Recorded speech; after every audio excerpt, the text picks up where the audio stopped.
बहुत समय पहले एक सुंदर और समृद्ध राज्य में एक न्यायप्रिय राजा और उसकी रानी रहते थे। राजा अपनी प्रजा से बहुत प्रेम करता था और रानी भी बहुत दयालु और सरल स्वभाव की थी। पूरे राज्य में रानी की सुंदरता और भलाई की चर्चा होती थी, लेकिन रानी के जीवन में एक बहुत बड़ा दुख था। कई साल बीत जाने के बाद भी रानी को संतान का सुख नहीं मिला था। इसी कारण कुछ लोग उसे अभागन रानी कहने लगे थे। ये बात रानी के दिल को बहुत दुख देती थी।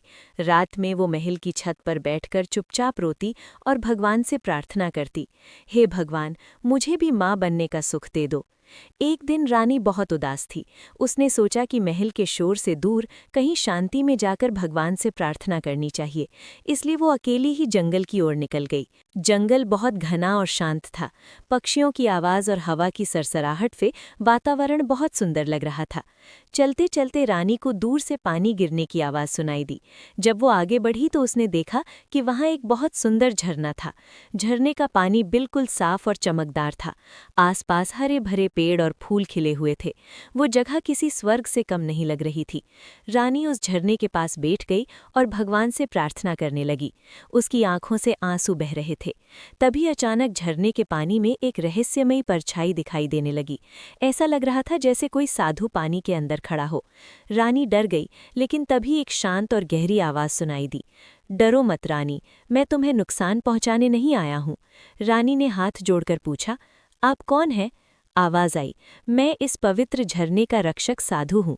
तुम्हारा दुख और तुम्हारा सच्चा दिल मैंने देख लिया है। साधु ने आगे कहा, तुम्हारा दिल बहुत पवित्र है। भगवान तुम्हारी परीक्षा ले रहे थे।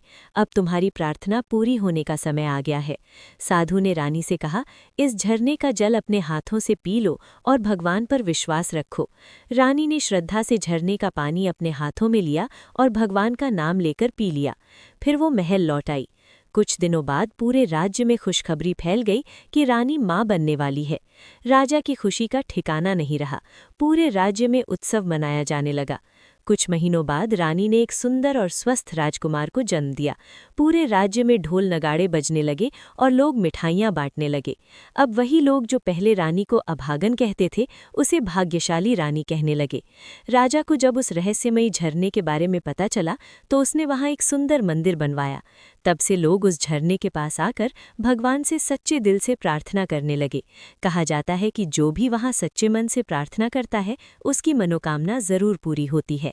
कहानी की सीख, सच्चा विश्वास और भगवान पर भरोसा रखने वालों की प्रार्थना एक दिन जरूर पूरी होती है।